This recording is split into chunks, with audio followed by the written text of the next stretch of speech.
What's up, everybody? Welcome back to Up to Date. Today, we are going from the Netherlands to the Nether Regions. We have Conor on the show, so buckle up because we're ready to go.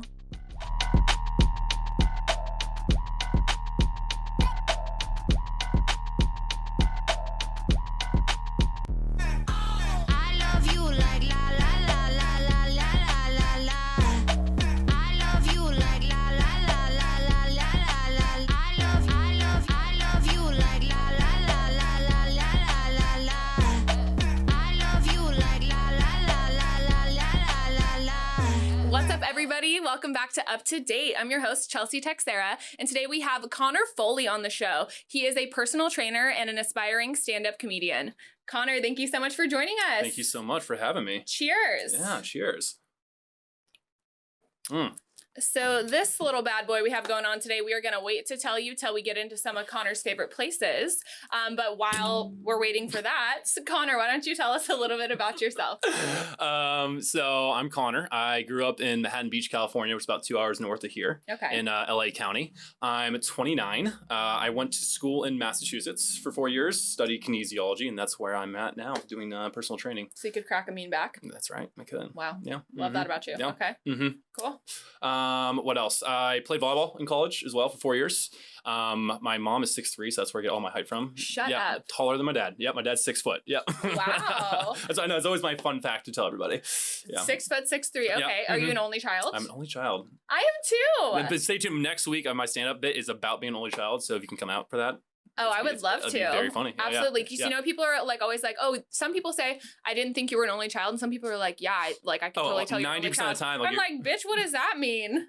90% of the time, everyone's like, oh, yeah, only child. That makes sense. I'm like, what do you mean? Jealous. They're just jealous. We got all the love and attention, Of course, exactly. I think it's just like growing up in a wealthy neighborhood, having the privilege of being an only child and being white in this rich neighborhood was definitely worked against me. And so, yeah. In Manhattan Beach, you think it worked against you? I don't know about that. Well, now in life where I just feel like I'm very soft and like any sort of confrontation, I'm like, shit, I can't. Nope, I'm done. So I heard actually a crazy story that you have to tell us later about a bar fight. So I don't know about soft. Yeah, but if you by bar fight, you mean me leaving the bar, running away the bar, crying and in pain, then yes, exactly. That's a bar fight. Yeah, that's exactly what happened with that? This is that open bar. Was with Dylan and I think it was Kayla. Shout out Dylan. Yeah, shout out Dylan. And just, you know, mind your own business, having some beers at the bar and, you know, rowdy open bar can get, right? I sure do. And all of a sudden I feel, I should say, this just big sharp object just hit me in the back of the head. And then I'm like, what the hell was that? And so I turn around looking to see who it was. Obviously busy, sweaty dance floor. So I had no idea who it was. Were you like drunk enough that it didn't hurt too bad? I was medium drunk. I was tipsy, like on the verge of being drunk, but still tipsy where I felt it enough to be painful. Okay. I mean, it didn't. I mean, I'm tough. It was not painful at all. But yeah, I turn around. I'm like, what the hell is that? And then I go touch my head, and then just blood is all over my hand. I'm like, and then I look around. And it's actually the shirt I was wearing, and just saw blood, just blood. Yeah, that's probably why I wore the shirt. I know we were talking about this. So I just saw blood just going down my shirt. You were anticipating another beating today? Is that what? Exactly. Yeah, especially when I'm anywhere on this area near open bar, I just expect the worst. We are right across the street. Exactly. Let's say a prayer. And we are drinking again, so I mean, so who knows what's gonna happen? So do you know who did it? No idea. Yeah, I turn and like look. It's like this is my tough guy moment. It's my tough guy moment where I just stared at the crowd to see like who's gonna look at me wrong, or like someone laugh like so I know who it is. Nothing. But did you really leave? So like I like moved to the side, so I'm like Dylan looked at me. He's like, "Oh, you okay?" I'm like, I think. And so like I went to the bouncer. I'm like, "Yo," it's like someone just threw a bottle at my head. And he's like, "Oh shit!" And like he went to go get napkins, and then he went back to the door, and that was it. I'm like, "Cool, man. So I'll just take care of this myself then." Yeah. And so I just had like a wad of napkins just holding my head, and I started feeling lightheaded just a little bit. I'm like, I can't keep drinking, right? Like that's a bad call. And so I'm gonna take off. I'm gonna call it a night. And I mean, I think it was like 1 o'clock in the morning at this point. Anyways. Well, they're about to close up shop. And like what good happens after 1 o'clock in open bar anyways? Not a whole lot. Exactly. So not a whole lot. I'm like, all right, I'm out of here. Well, so glad you're okay now. Yeah, I'm okay now. Like physically, yes. Emotionally, we're still a little scarred. It's a little scarred. I haven't gone to open bar since. I just don't go there just on practice anyway. So that's probably smart. I probably should have taken your advice beforehand. It's probably a good call. I'm glad that we're here now. Yeah, me too. Again, I'm physically great. Emotionally, we'll see how this interview goes. I might, if I start crying and just go into a corner in a fetal position at one point, just know that's from that night. Just hang on tight. It's gonna be all right. Okay. We're good. All right. I feel comfortable. Good. Mm-hmm. Okay, so you from Manhattan Beach, and then went to school on the East Coast. Do you prefer over here, or did you like the East Coast, or? So my whole mindset was I wanted to get away because I obviously love California, right? How can you not? I wanted to get away for 4 years. Like number one, I was like very introverted. I was a very shy and awkward kid growing up, and I feel like because you were tall. That's exactly why. It's tall and skinny. That's what I've dated like super tall guys that like slouch kind of, and I'm like, what is wrong with you? Like people want this. Well, I will say doorways aren't meant for us. Okay. A lot of things aren't meant for us in terms of height. So we have to slouch. I'm sure you whacked that noggin to yourself. Yes. Well, again, like open bar, like I'm looking down. I have to look when I'm trying to have conversations. I can't hear you, so I have to bend down to hear the conversation. So it's not by design. It's by pretty much necessity. Okay. Yeah. What was I saying? We're talking about East Coast. Yeah, East Coast. Got it. So yes, so I want to get away because I want to kind of like branch off of being not this shy, awkward kid from high school.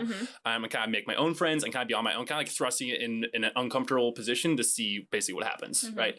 And hopefully, like I kind of evolve from that, which is I think exactly what happened. Like I made my own friends. I had my own life out there. I feel like I kind of reinvented myself a little bit, where like I was a cool, like, tall California kid, which is, like, it's unheard of, especially on the East Coast, because you have mostly, like, New England kids that go to that school. What did they ask you? Sure. So they always, how pretty much 90% of conversations went was like, oh, you're from California. So do you surf? Was the number one question. Always. Number two, what celebrities do you know? Or those are the two questions I get all the time. Do you know any?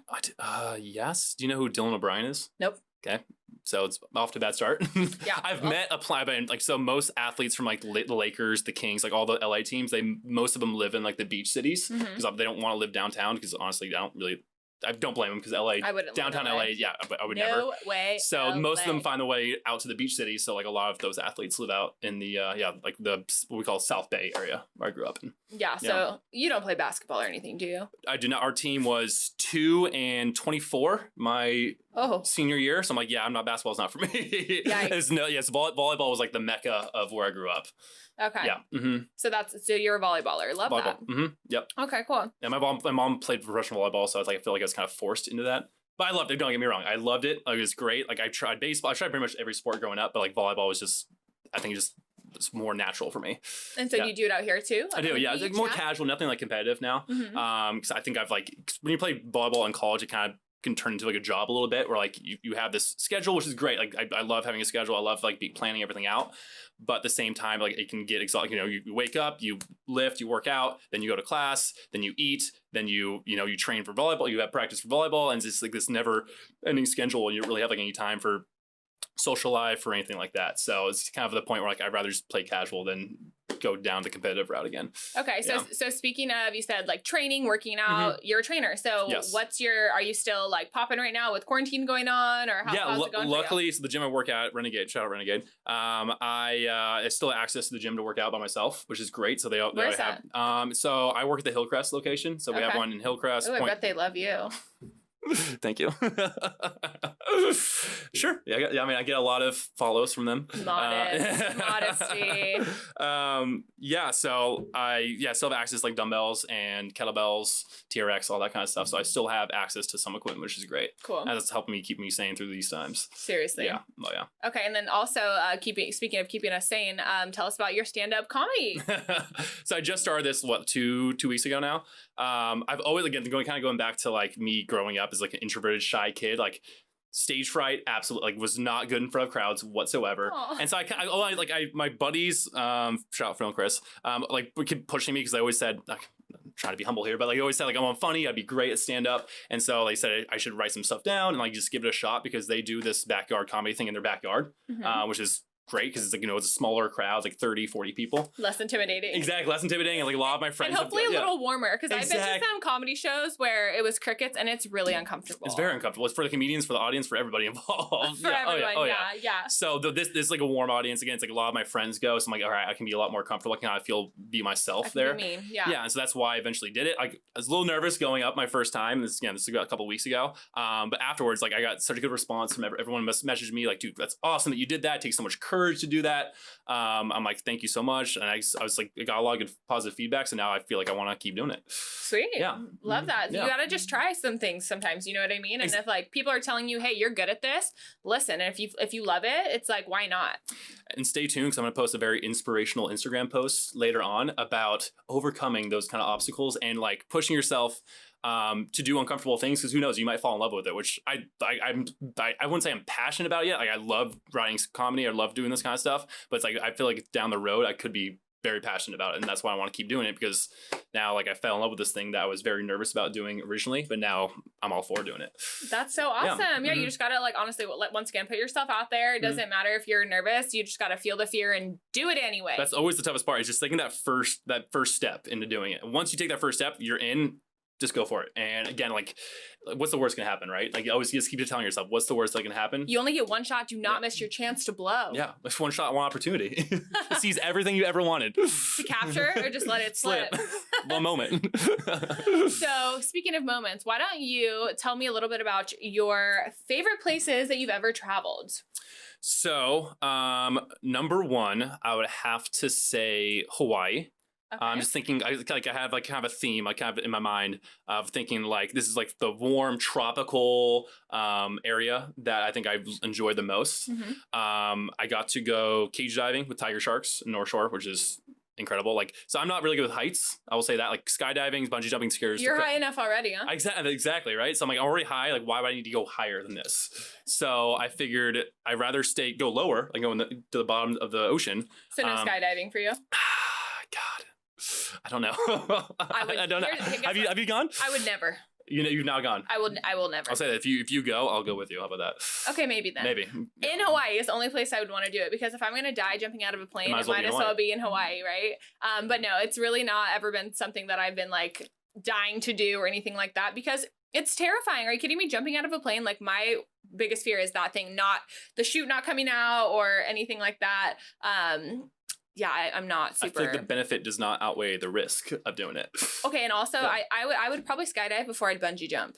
100%. Because again, like bungee jumping is like something about like you jumping off this bridge, right? It's the dumbest thing I've ever seen. Yeah, and then this band is just holding you, like this little small band, and then what if your bones snap? It's just like the whole concept of it. Just, everything snaps. Yeah, it's like your whole body just breaks, even though you're getting whipped back up like a freaking rubber band or like a slingshot. I just watched this girl do it the other day. She like gave zero fucks, like jumped in, and it was a video. But as soon as she hit the water, you're not supposed to. She hit the water, and then like she comes up like a troll doll out of hell. Like her hair got wet. So like when she flung back up, it was the scariest thing I've ever seen. Did her body break? Did she turn out okay? She was fine. She was physically, but emotionally though. We talked about this earlier. You know, I didn't ask, but like, you know what? That's her fault. So do you know her? I don't. You don't know her? God, you should ask her. Maybe. Just make sure. Make her get on the podcast to see. I'll slide in the DMs. Yeah. Okay, back to Hawaii. So yeah, swam with tiger sharks. So I'm like always been fascinated with, I guess maybe growing up by the ocean, but I've always been like, that's my shark bait. Yeah. But that's always been like my adrenaline rush. Is like with sharks, like doing something dangerous like that, where it's like you're still kind of in control, right? Like you're in a cage, like what's the worst gonna happen, right? But like you gotta like be with these animals that are in the ocean, like so you never really get to see them because you're in their environment, you're in their habitat, right? What else did I do? I also did so I was in the island of Oahu, so we did the Stairway of Heaven, which is one of those hikes like you have to get up really really early because they don't let people do this hike. They have this security guard that actually hangs out there to make sure people don't go on this for whatever reason. I forget the reason, but basically you had to go like 2 o'clock, 3 o'clock in the morning where they don't have a security guard hanging out, and you basically just have to hop the fence and do this hike. Yeah. Wow. That was incredible. Okay. Seeing like, all the views doing that, and then, so if you go that early, how long does it take, and can you even get like photos or? Yeah, so we left at 2 o'clock, 3 o'clock in the morning. Took about I think it was 3 or 4 hours, and so we got back. Cause the guard gets there around 8 o'clock, something like that. So we finished like right before he got there. So we got some photos, but like it was kind of dark because it was like right before sunrise. Okay. But either way, it was like this incredible hike, just seeing kind of like the stars and then kind of see the sun coming up over the ocean. It was really cool. Cool. Yeah. Okay. And then what else? Oh, in North Shore we did some like cliff jumping. whatever you want to call it. So that was super fun. Okay, heights boy. And What happened to you? This is what. Who are you? I don't understand. So it's like anything water or ocean related. Like I'm way more comfortable with. Okay. I don't know why. It's like so like heights with just the air, just the sky scares the crap out of me, right? But something about jumping into water, like being in water, I feel like I'm a merman. Is like it just merman. I was always been more comfortable with. So like just the idea of jumping in water, it's I don't know. I've jumped off a cliff or two. I'm not gonna lie. Okay, so see you get it then. I do. I understand. So what is it about skydiving versus cliff diving or cliff jumping, whatever you want to call it? Because I feel like you land in a field. See, like it's like refreshing when you land in it, right? It's like you're looking forward to landing. You're looking forward to the jump. Yeah, no. Skydiving is like I just hope I don't die, you know. And I've never had a concern about dying while jumping off. I don't want a bird to fly up my nostril or like I feel like a lot of things could go awry. Happen? Who knows? But I bet it has. I bet it has. Someone jumping off a cliff had a bird fly. How big is their nostril? How small is this bird? And the aerodynamic. I don't know, man. If that air is flying I don't know how the physics are going to work with this bird flying up in your nose. Hey, I don't make the rules. Oh, okay. So cliff diving, fun. Good times. Super fun. No injuries. No injuries. Okay, good. Emotional or physical. Okay. I do remember like jumping in. I did it like 5 or 6 times, and I remember jumping in one time. My hand hit something hard, and I thought it was just like a rock originally. And then I turned, and I see this thing moving with its flippers. Like, whoa, crap, shit! What was it? It was a turtle. It was like, I mean, like you just being in the ocean, like seeing like an animal right next to you, and like you hitting it, and like you kind of rubbing up against it. Just my heart drops. Like, what you think the worst? Like, what the hell is this? Was it a big daddy? It was. I'd probably say 5 feet long, so I would say pretty big. Okay. Yeah, I don't know if this is 5 feet. I don't know, but about 5 feet long, if I had to guess. One of my favorite memories in Hawaii, I was snorkeling right off of so we like to go to Maui, my family and stuff, and so I love all the islands. I've been to Oahu as well. You have a tip later that I read about that is so true. You said to stay away from the west side because it's all locals. It's totally different vibe than the beach area that you're used to or that you would think you would see. But so in Maui, I was swimming right off of the beach from where we were staying, and there was this little crush, like grab shell dude, baby turtle, okay? And everywhere I was swimming, I was like, and he was like swimming with me. And then my dad's friend was also like, we went with families. He was swimming next to me, and I went to go, like, he was my friend, this old turtle. So I went to go like touch him.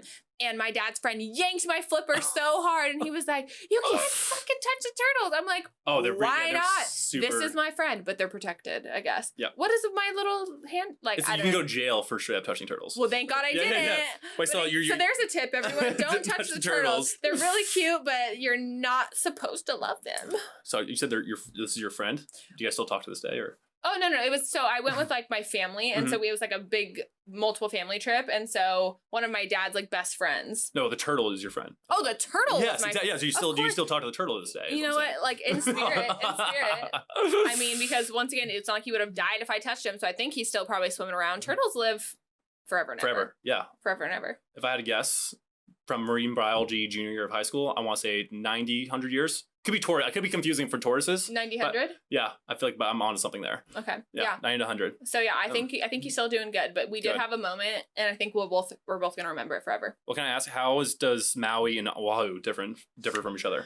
Oahu is more like city-like. Maui is really like more untouched and just pretty and Did you enjoy Maui more than Oahu? Yes. Yeah.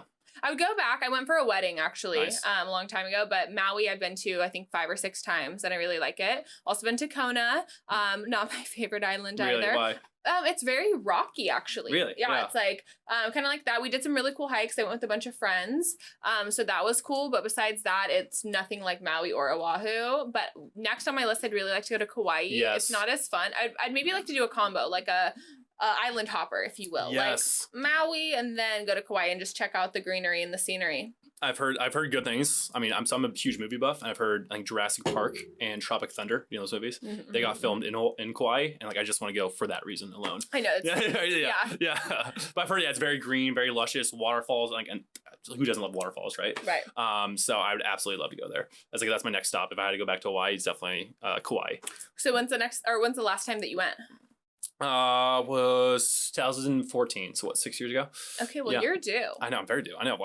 If you look on flights right now, Hawaii is super cheap. Southwest. So cheap. I have a Southwest credit card, so it's stupid for me not to do it because it's. So you're buying our tickets? Is that our second date? Is going to? I think so. Okay, we're in. All right, let's do it. We're in. So we're going Cheers to that. skydiving in Kauai together. Yes. Second date. Love it. Love it. Okay, cool. So besides, is there anything else that you want to tell us about Hawaii? Oh, the food. I mean, we haven't touched on the food yet. Poke, which like California poke is pretty good, right? It's I love poke, but like Hawaii is a completely different story. It's just like the freshest. Like they catch it that day. They catch it like an hour before you eat it sometimes. I know. Right? I love like fresh scallops, fresh any kind of fish. And so just having that freshness, it's just something about it just makes it so much better. And then Kahlua, which is like the slow roasted. Oh, the best. Oh my god! Again, like they do it. Obviously they do it all over the place, right? But it's like something about where it came from and eating it there because they know how to do it the best, right? It just makes it it's like so good. How do you feel about a Loco Moco? It's like it doesn't compare to. I know. Yeah, right. It doesn't, but it's still pretty good. Yeah, it's still pretty good, right? So like it's probably the next best thing if I had to say. Okay. Yeah. Love a good Kahlua. That's delicious. Who okay. doesn't? And then also like fresh, I love when I get to Hawaii, I want a fresh pineapple, a mango, a papaya, and let's just chop it up, you know, like go sit on the beach, eating some that's where pineapples come from, is Hawaii, right? So it's like the Dole Plantation is on Oahu. They might have multiple, I don't know, but I remember flying over that. We did like a little helicopter tour and literally the plantation, it's like shaped like a pineapple, but it has all these pineapples growing. It's really cool. That's amazing. I think I didn't stop by there, but I think we drove by. I think going to North Shore, if I remember properly. But like, yeah, again, it's the freshest fruit, fish, pig. It's pigs. It sounds messed up, right? Is that messed up? That's not messed up, but that's that Kahlua. Yeah, right? Yep. Yeah. So other than that, I'm trying to think what else we did. Yeah, I mean, like that was definitely incredible. Like, you can never go wrong with Hawaii. Exactly, right? Like who's gone to Hawaii and had a bad time? Not I. Exactly. I still have the lei. Like when I flew in, they obviously give you a lei, like just like the movies. Have it? I still have it. Oh yeah. Isn't it crusty? Yeah, but it's a memory that I'll cherish forever. So have to keep it because I always think back on the good days I had there in Hawaii. All right, you little crusty crew. Love that. Yep. Okay, so next, what's spot number 2? So Germany. So again, I kind of covered like the tropical. Nein sprechen Sie Deutsch. Do you actually learn German? That's all I know. That's all you know? What does that mean? I don't speak German. What does it mean? What does it mean? Oh, that's what it literally means? Yeah. I learned Danke, which is thank you. I think bitte, which is you're welcome. Bitte? Yeah. You're welcome / please, depending on what context you use it in. Huh. And then, I remember some other stuff. I can't remember. Okay. So I remember like 4 or 5 phrases. I can't remember though. But yeah, I picked Germany because it's more historical. So I like the history that has behind it. Obviously not necessarily a very positive history, especially when compared to America, but what are you ethnically? I am Irish, 75%, like 75%, and then Lithuanian and Spanish. Celtic tattoo. You saw that? You notice that? Nice. No, that's Cool. good eye. That's a good eye. Uh-huh. Oh, it's like one there too. Is it?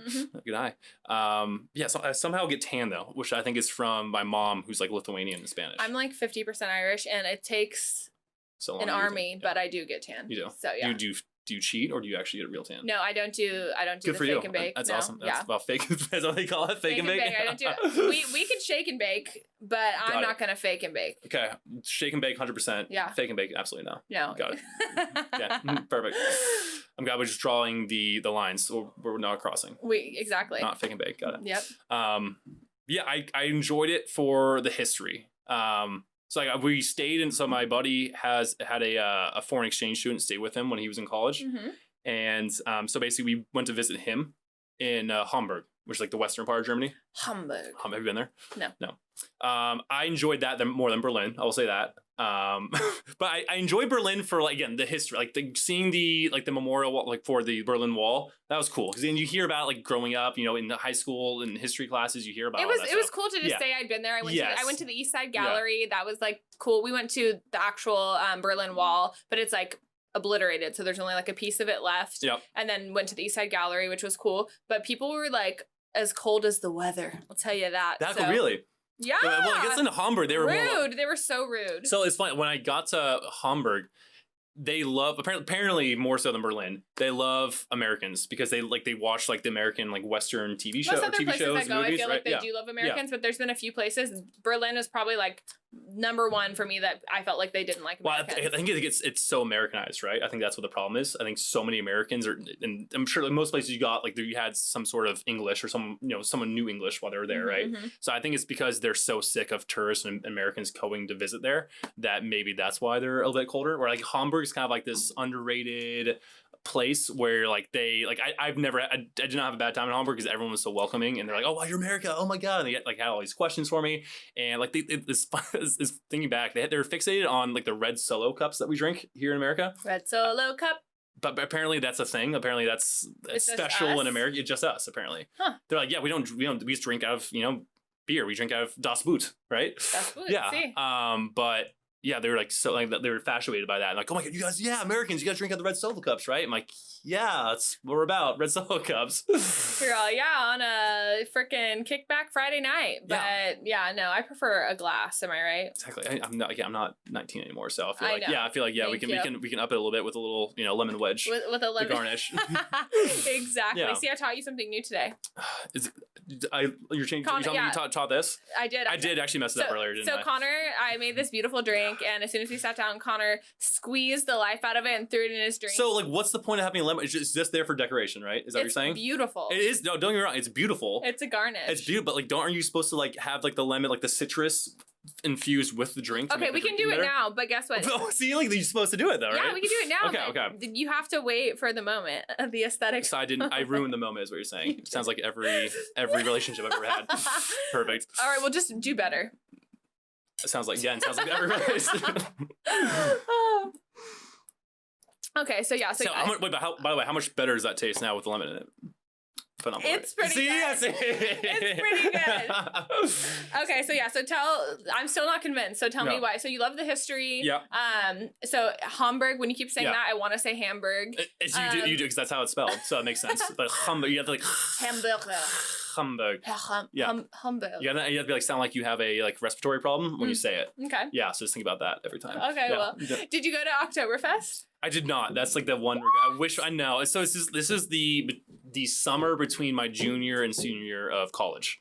Okay. And so like playing volleyball, we didn't like. I wanted to study abroad, but like it just wasn't an option in college. So I'm like, you know what? Again, my buddy asked me. It was kind of like a in the whim kind of moment. Like, hey, do you want to go here? Like, yeah, sure. All right, we're going in 2 weeks. All right, cool. Let me book my ticket. Let's do it. Love that. Yeah. So we just went for it. And so I wish we kind of planned out things better, but I still enjoyed it because, like I said, like the history. We went to this what do you call it? Like it's called the Reeperbahn.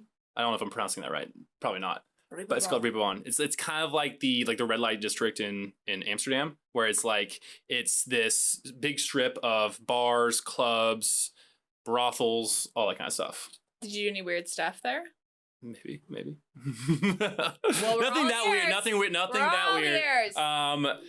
It was interesting in the sense that it's like I feel like there's just no rules there. Right? Like you have people out like literally like having sex like in the street. No. Yep. Right. They're like literally like there's like like anything goes there. Right? Okay. Bars don't close. Ever. So like you're in a club and you just keep hearing this deep house music for hours and hours and hours. Like, oh shit, it's 9 o'clock in the morning. Where did time go?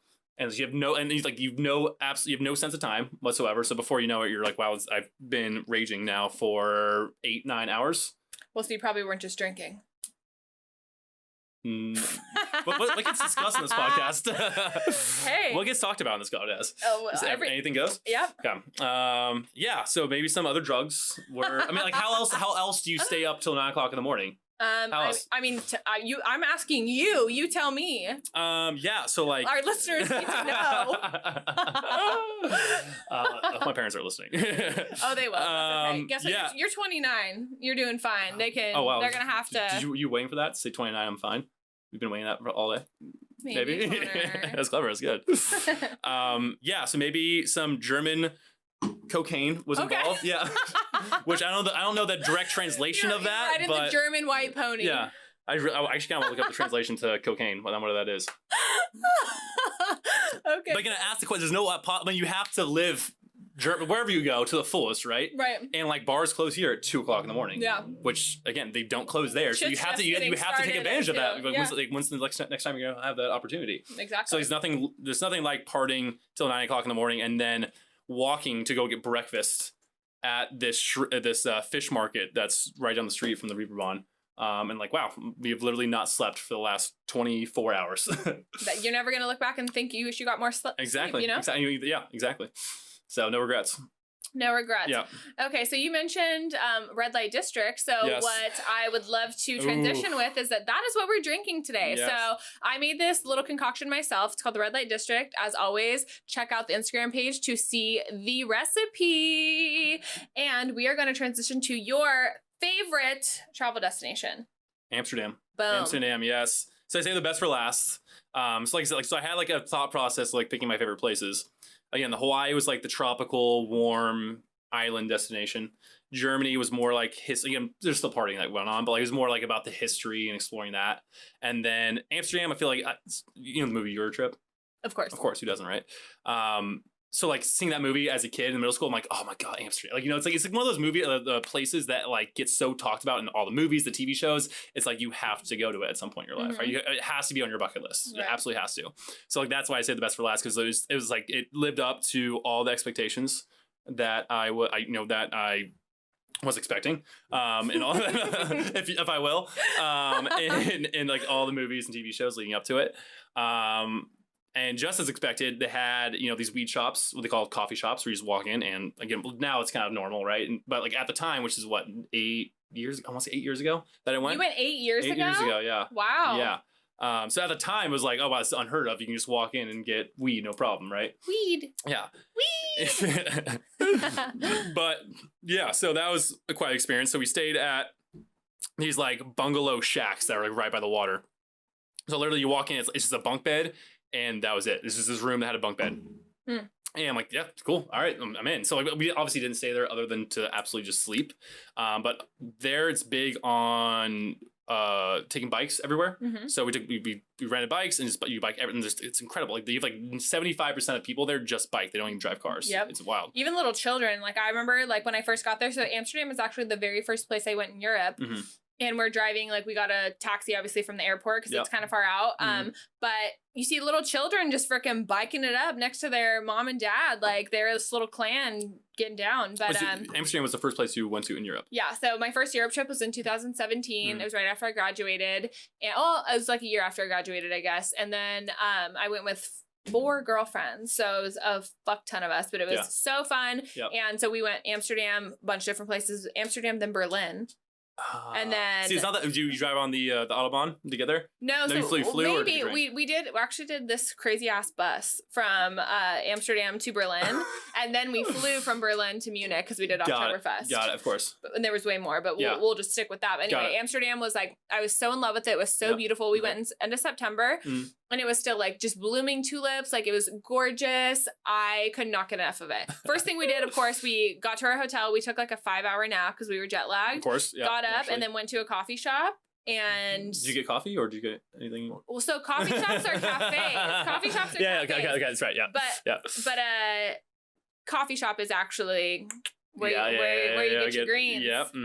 So we definitely got some greens, and it was like literally hands down best weed I've ever smoked. Right? Yeah. Exactly my thoughts. So we did so after we got to the bungalows, we went to do the coffee shops, as they call them. It was not expecting that. I'm like, whoa, right?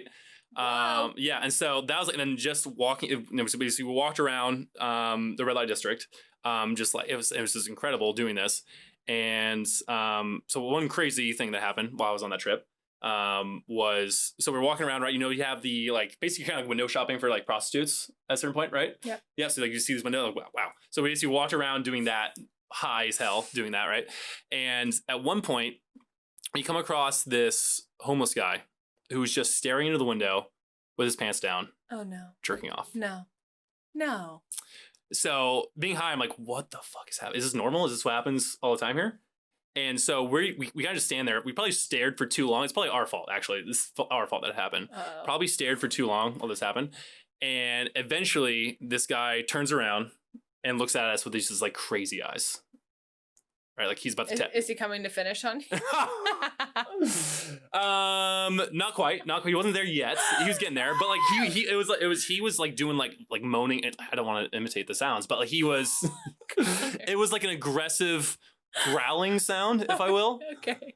While he was staring into these windows. Yeah, I don't know how she was like dancing. She was like totally fine, but like so I'm guessing this is a normal thing that happens, right?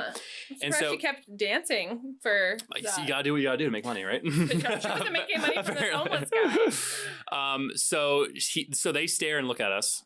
Or he stares, I should say. He stares and looks at us. And he was looking with all his eyes. Yeah. And so he screams at us in something in was Dutch, right? Dutch was right. In Dutch, I'm like, okay, I have no idea what you're talking about. And so then he starts coming out. So he pulls his pants up, starts coming at us aggressively, right? He starts walking, and then he starts building up his speed to get closer and closer to us. So we turn and run away naturally, right? Against the tough guy, me. So we turn and run away. We get to like one of these like bridge canal things, and I take a left. My buddy goes right. And so you're running. Yeah, we're running. Yeah. we're high. We're like, we don't know what's going on. Oh we are, like we were expecting the worst. And so, yeah, he goes after me. And so, so I'm running down, and then I take a sharp right to go again, like across these bridges, across the canal. And then he tries to fall with me, and then he slips and falls into the canal. You know how disgusting these canals are, right? He slips into the canal. So basically it's like your friend. No, the homeless guy. Oh, good. Homeless thank guy. God. Yeah. I'm like, oh. Yeah. So, and if you don't know, it's like this place. It's water. Technically speaking, is what they call it. But like, it's like where everyone like goes to like piss, shit. So there's cigarette butts. Just you don't want and their red light district nuts. Yeah, exactly. So I'm sure that's why he purposely fell in there to do that. But yeah, so like basically, if you go in there, you're gonna come out with hepatitis A through F. Essentially, is what's gonna happen. Stop! Oh my God! No, and that's how disgusting this water is. So that happens. I keep running, and then before I know it, I'm like, oh shit! Like my buddy isn't with me, right? And so at the time, like I didn't have a like international plan. Like I can't just call him up. That was our problem the first time we went to. Like only half of us had it, so a few times we were like screwed. Yes. So we didn't have like an Alamo, right? We didn't have like a meetup place when shit hit the fan. So I just go back to the bungalow because like I didn't want like, I'm not gonna just keep going. I mean, I probably should have just kept going out and just enjoyed my time, but like I'm worried about him, right? Like I'm high as hell by myself in this foreign place, and so I walk my way back to the bikes that we locked up. And so I grab the bike, I go back to the bungalow and kind of wait from there. And then eventually I just fall asleep, right? The next morning at like 6 a.m., if I had to guess. So again, we're at this bungalow, right? And I get a knock at the door about 6 a.m. And the front desk manager, if that's what you call him, he's knocking. He's like, hey, is this so-and-so? Is this Connor? We have a call for you at the front desk. And so I'm like, fuck, what? And like, so I look at my phone, I'm like, oh shit, 6 a.m. What the hell's going on? And then I look, so again, these are bunk beds that we're staying at. And I look, I'm on the top bunk. Your friend didn't come back. He didn't, so I look below, he's not there. And so I'm like, shit, this has something to do with James. And so I follow him to the front desk. I pick up the phone.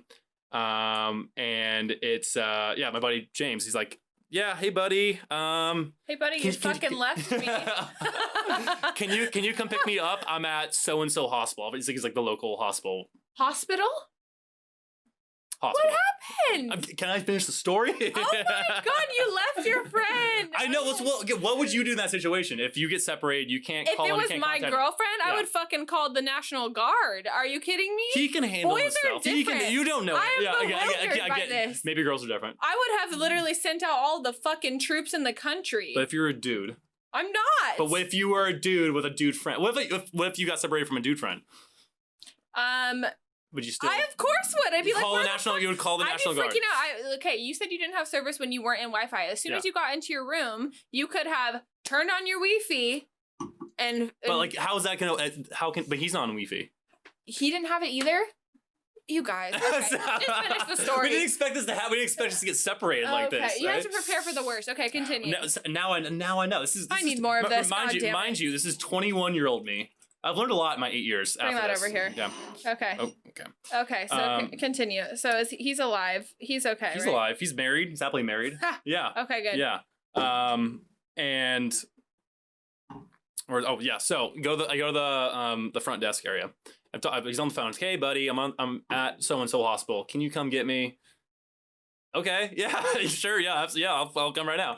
And so I asked the front guy, hey, how do I get to this place? How do I get to this hospital? Like he tells me, I figure it out. I get there, and I get there. He's in handcuffs on the gurney, Okay. and there's a Dutch police there, with the notepad taking notes and stuff. And I'm like, all right, like, what am I walking into? He's fine. I will say physically he's fine. He's on the table. He doesn't look injured or anything like that. And so basically the situation that happened was that they found James in the passenger seat of a cab that was crashed into a bunch of parked cars.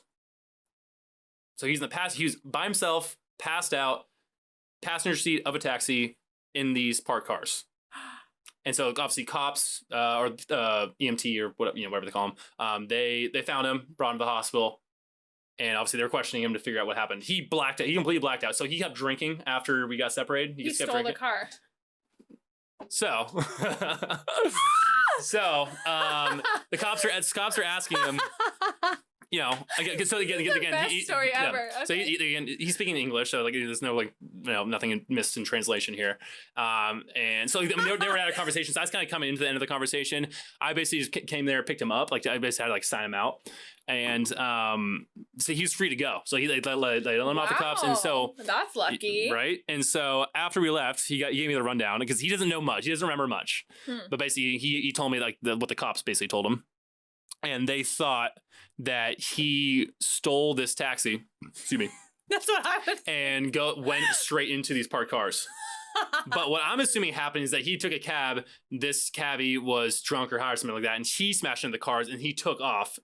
Even though like that's stupid because like again your name's probably like on the there's some sort of registration setup that they have, right? Oh, that could go either way. I'm not right? sure. So I don't know. Maybe it's different. Maybe it's different. Maybe different than the Netherlands. Maybe that. And I'm assuming that's what happened. But he came out with like not a scratch on him. He was just at the hospital just because again he found this crashed car. They gave him some IV and he was fine and good to go. So to this day we still have no idea what happened, but we just assume that we like to assume that he stole the car and just smashed into the parked cars and then being smart quote unquote he rolled over, yeah. And that's why the cops are questioning because he wasn't in a seatbelt. He was just sitting in this seat. Like kind of like he rolled again. He kind of like rolled over. Huh. Well, he's super lucky that nothing more sinister happened. Mm-hmm. Okay, so did we have a normal trip after this or what? After that, what happened? It's we went to the Heineken factory there, so highly recommend that. That was great. Got some free beer. Wow. After that was pretty quote unquote normal trip. Did you go to Anne Frank house? We did not. Did you go to the Reich Museum? Did not, no. You were just trying to get fucked up and fuck people. What else do you do in Amsterdam? What else? There's so many things. Apparently you're more of a scholar than I am. Let's see. We did that in Germany. That's the thing. We did that in Germany, museums, all that good stuff. Did you have the ice bar? Yes. Okay. I did. Of course. You have to, right? Yeah. You got the jackets and everything. That's great. So that was like the main goal was going to Amsterdam. I was like, okay, again, like college kids, like, oh man, this is what we've been dreaming of since we watched Eurotrip freaking however many years ago, was to get fucked up, smoke weed at the coffee shop, and just see what crazy shit happens in Amsterdam. Well, you succeeded in that. Yes, I think so. So, what was your favorite thing you ate there? I have the worst sweet tooth. So it was like all sweets. It was like the I'm a great baker. Ooh. So you're saying you're going to bake for me? Maybe. We'll see. Okay, we'll see. Dutch pancakes, apple pie. They had these mini Dutch pancakes were freaking to die for. I don't know if I'm going to say this right. Like stroopwafel. Thank you. There you go. Stroopwafel. Oh my God. So basically all the sweets, all the goodies, the worst sweet tooth, and like that, I was heaven for me. Mm-hmm. Germany, like not a huge fan of the food there. I'm gonna be honest. The same thing for you? I mean, it was just like wieners and stuff. So yeah, I was good off that. Yeah, brats and sauerkraut, like the kind of stereotypical stuff. I was not a huge fan. But yeah, I'm huge sweet tooth, so like I loved like all the baked goods in Amsterdam. Yeah. Love that. Okay, so yeah, Amsterdam is one of my absolute favorite places too. Mm-hmm. So cheers to that. Cheers honestly, to that. Like a place that we both should probably go again because we had some questionable events happen. Wait, can we talk about your questionable event? I actually didn't have questionable events happen there.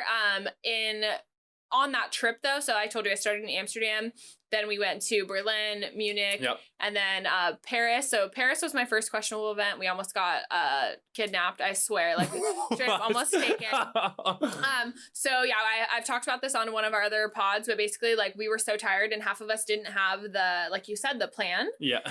And so winged it, right? Yeah. So we got off this, we took this beautiful train all the way from Munich, hungover as fuck, to Paris. Mm-hmm. We get to Paris and I didn't check beforehand. So now anything bad that happens, I always think it's like never a bad thing. It's just a learning experience. But so we got there and honestly, like, we were all just like, our girlfriends who had Wi-Fi, like, they paid for the kind of thing. Yeah. They were like, I don't Wi-Fi, want to turn it. Wi-Fi, The Wi-Fi. Yeah. They're like, I don't want to turn it on right now. So we were all just like, okay. And there was like this van. And so we're all just like, yeah, we get in this van. And as soon as we never left, get in the van. You not got taught that by your parents. Just never get in the scary van with candy. I'm sure there's candy in there that lured you in, right? You know what? No, we were actually the candy. We were the sweets. But no, we got in there. And as soon as we started driving, I was like, this is not right. And so luckily it ended up being okay, but they did scam us. It was like a 5-minute drive and they said it was $100. So we each paid but it was 5 of us. So it was $20 each. And I was just glad we got out of it. Mm-hmm. But so yeah, that was probably like one of the craziest parts of that trip.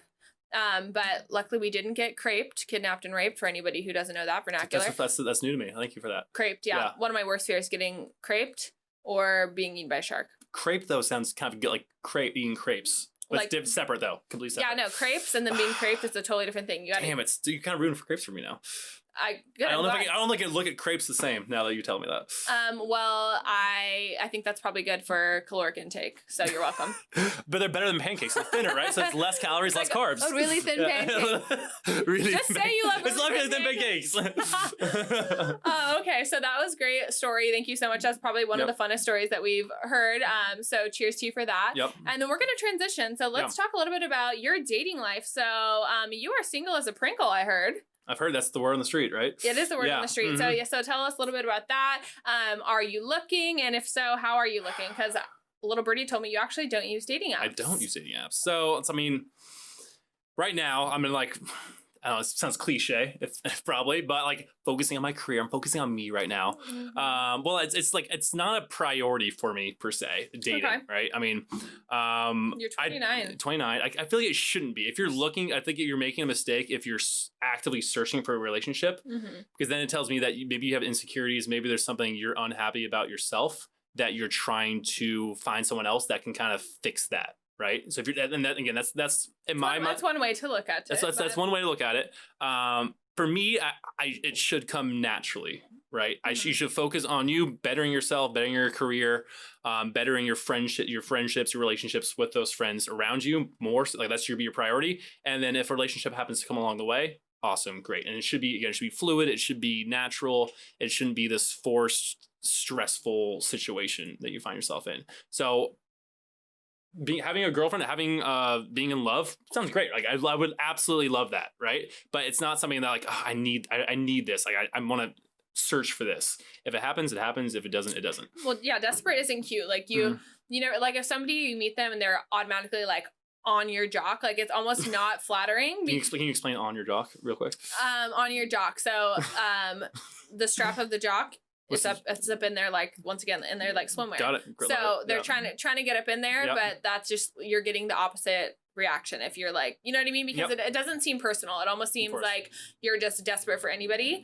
But like you said, I do think that it should be natural. I'm a big fan of like, I need banter. I need witty banter. 100%. Yep. I need it to be like fun and friendly. Like feel like quoting movies left and right, of course. Quoting movies left and right. Like you can hang out with my friends and it would be normal and totally like that. Yep. So but I think that, so that's one way to look at it. But so dating apps, I think that they can be overrated, but also at the same time, like I've met great people from them too. Yeah. So have you ever used one? I have. So like I use them like when I moved to it. So I lived in Temecula for a little bit. So when I moved there, I use them there. Like, it is a good way to like get into the community, kind of like meet some people where you're not necessarily going to bars all the time. And then same thing when I moved to San Diego, I had it for, in total, I probably had it for like 2-3 months. At most. And it was just a way for me to kind of get my feet wet and kind of meet some people in this new area. Wop. There you go. Getting your feet wet. Okay. Feet wet or something else? And so,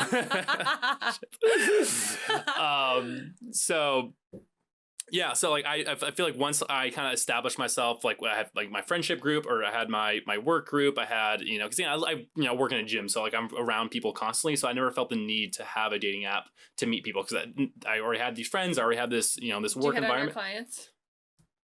Maybe maybe my ex-girlfriend was one of my clients. Maybe Maybe that happened. maybe Okay. yeah. So like, it was easy in the sense that it was easy to meet people. It was easy to be around attractive people that were working out and being fit. So I never felt the need to do dating apps. And I also felt like it was just kind of superficial a little bit. Like people kind of can pretend who they want to be on those apps. They can put whatever pictures they want. They can write whatever bio they want. And again, texting, messaging, they can say whatever they want, but then it might completely change when you meet them in person and have go on a date face to face. True. And so I felt like I never really got excited about going on a dating app date because again, like it's kind of a crapshoot. Like, okay, yeah, she's cool messaging, but she can be anyone meeting up in person. That's definitely happened a couple of times. We're like, oh wow, we've had this witty banter via text, but then we meet in person. It was like, what? It seems like it's a different person. Oh yeah. I've had that happen. So I actually went on a date recently, and this guy, like beforehand, we were texting each other these novels, like all this stuff, and he's like, we can still text each other novels, but do you want to get together? And I was like, yeah, I was super excited. And then as soon as we got there, it was like, okay, like he was an attractive guy. I felt like I was carrying the motherfucking team. Like holding the conversation the whole time. Well, I mean, just like how we kind of briefly talked about this, but like what I do for a living is I ask people questions about themselves, and so I'm good at that, and I love doing that. I love to like learn about people, but it's nice when somebody else like wants to know more about you, kind of thing. And so I felt like maybe he was nervous, who knows, but I could not wait for the date to be over because I was like, I am putting in work here. So you're the one that basically leading the conversation the whole time. Yeah, but I don't think it was because like he would throw the questions back to me. It was not a lack of interest. Like as soon as I left, he was like, text me when you get home, and I didn't. And he texted me. It was like, oh, this was so fun, blah blah blah, let's do it again. I'm like, please no. Like I didn't say that, of course, but yeah, no. So I definitely I've given like dating apps a chance, but I think it's just like it's easier to meet people, honestly. Okay, so that was my next question I want to ask you, is like, why do you do them? Is it just easier, it's more convenient to meet people that way? So I wasn't for a while, but then all of a sudden, honestly, from this show, like everyone's coming on being like, you should get a dating app. Like the last girl. Peer pressure? Is that what you're doing? Peer pressure? Not peer pressure, but just curiosity, honestly. And I have been super focused, like you said. It's not like I've been seeking that out. I'm not like, oh, I need to be in a relationship. Like I love my life. I love what I do. I love myself, love my friends. I'm busy as shit. Yeah. So I want somebody who like is a fun addition to my life, not something I'm not like needing that, but I'm like, it's why not meet people kind of thing, especially the past however many freaking months, who knows, it's a succubus of time in this quarantine, but it hasn't been like that, like you're not supposed to be around people. So I'm kind of like, I was finally like ready to do that. But yeah, so to me, it's just like an easier way. You said people can be anybody they want to be, which is true, but that's true even if you meet them first time. You can meet somebody face to face and they can tell you all this stuff, but anybody can pretend to be anybody they want to be for at least a couple months at a time, So for me, I like dating apps because it's at least a preview. Like I could get hit on by the same amount of dudes in person and maybe have like less of an idea about who they are. But on a dating app, like, and also guys, put some info about you. If you didn't write anything, like you're not good looking enough to write anything. I'm sorry, you're just not. So, but yeah, I think it's just kind of like a fun, low key way to like put yourself out there. I'll say this, haven't had too much success. I've had some like cool dates, but like nobody I'm like, woo about. But it's just kind of, it's a fun thing that I think like people just go like in and out of, but yeah. Well, how often do you get like set up on a date like with someone that maybe a friend of a friend or something like that? How often do you get set up in that situation compared to a dating app? So I get hit on at the grocery store all the time. All the time. Yesterday I was at Trader Joe's and I was wearing a mask too, which is also, I was like, bro. That's feel pretty good though, right? Like if you can hit on with a mask on. Do you even know about this? He's like, I know about this. I'm like, okay. So, but I had like a girlfriend set me up with one of her husband's friends recently. Yeah. Didn't go well. I wasn't that into it. Yeah. I mean, so it's nice to like meet people through friends, but at the same time, sometimes it's like a lot of pressure because you're like, we're all friends. I don't. Don't want to fuck this up, and no, now I don't want to. It's like, awkward between us, and yeah, but no, but that can also be the best. It just really depends. You like have to feel it out. Hit or miss, very hit or miss. Hit or miss. So yeah, it's all life. It's all an experiment. You know, like try something, and if it doesn't work, then you just do better next time. Yeah. But yeah, I encourage dating apps for people who don't know how to meet people in person. A lot of people like you. You said you're shy. I feel like you would like dating apps. I feel like I was at a certain point, but now I feel confident enough that I don't. You speak with a vengeance. I'll say that. Like, yeah, I heard you like enunciating and shit. I was like, okay, I like. Well, I feel like I've like learned. I've grown up a lot since the time I was more introverted, more shy. Mm-hmm. So that's definitely helped a lot. Again, I'm in this environment where which I love, is like I'm forced to interact and mingle with people all the time, right? And so that's why I feel like I don't need a supplement in terms of dating apps to help get my social or dating fix. Because you're saying bitches are always on your jock. Always. Well, again, now that I work in Hillcrest.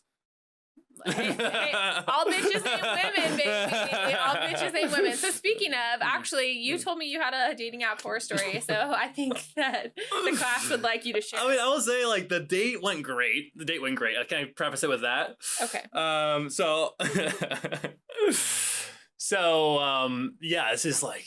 This is when I first moved to Temecula. Okay. So it's probably 5 years ago. And actually 3 years. So I don't know why I remember this. We went to go see Justice League. Remember that movie? Mm-hmm. I love superhero movies, so I'll never forget. Okay. So it came out 3 years ago, and we go see Justice League. That was like our date. Which I'm not really a fan of dates on movies on a first date. Hey, you can't even talk. Exactly. It was her suggestion, and like she loves superhero movies. I'm like, all right, cool. This date's gonna go well then, since you love superheroes. I love superheroes. And so when I go see the movie, obviously didn't talk too much after during the movie, and then afterwards, kind of chat a little bit. I kind of like walked around the mall area, and she's like, hey, it's like I bake. Do you want some cookies right now? Like, yeah, that sounds awesome. I love cookies. So she knew I had a sweet tooth. And so we go into the grocery store. She picks up some cookie. It's actually funny. When we went to the grocery store, there's a girl I went on a dating app date with like the week before that was at the grocery store. And I kind of did one like those, like where I kind of just turn away and make sure she didn't see me. San Diego's freaking small world. Yeah. Right. And so, we got all the baking goods for the cookies. And so we go back to my place. She bakes me the cookies. Cookies turn out great, by the way. So after the cookies, we go on the couch. We start making out on the couch. And then, naturally, I start going down like on her pants, like trying to rub that area there, right? The crotchal region, if you will. Right. Right? Yeah, you get it. And so she stops. She grabs my hand, stops me. I'm like, all right, I get it. It's a first date. I get it. Like, she doesn't want me to go too far.